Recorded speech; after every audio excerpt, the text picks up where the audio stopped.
Squawk! Hello! Hello! Hello! I'm Ricky Rippy! Ricky Rippy!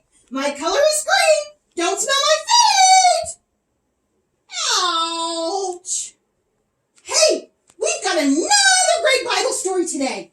It's in the book of Joshua. That's in the Old Testament, and it's in chapter 6. You may want to have somebody read it to you, because it's a really cool story, and it's about Joshua! You remember Joshua, right?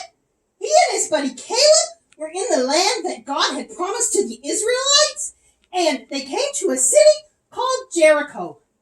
The people who lived in Jericho had built a big wall around themselves so they would be safe, like a big fort.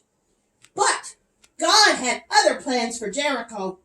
God told Joshua his plan, and while it sounds like fun to me, it probably sounded a little strange to some. God told Joshua to get the box they carried the 10 Commandments in. That's called the Ark of the Covenant. And then put some men in front of it and some men behind it. And then walk around the wall of the city one time a day for 6 days. Just once a day with 7 guys blowing their trumpets. They did this for 6 straight days like they were supposed to. On the 7th day, though, they walked around the city 7 times like God had told them. The first 6 times they walked on this day, it was in total silence. Not a peep, no trumpet, no talking, nothing. But that 7th time around, on that 7th day, well, those trumpets came out again. And when they finished that 7th lap, they stopped and blew the trumpets really, really loud, and the people shouted really, really loud. And do you know what happened?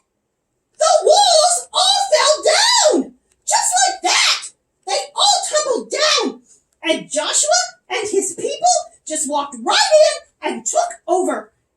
All because they did exactly what God had told them to do. Now, I don't know about you, but I would have probably liked for those walls to fall down the first time I walked around Jericho.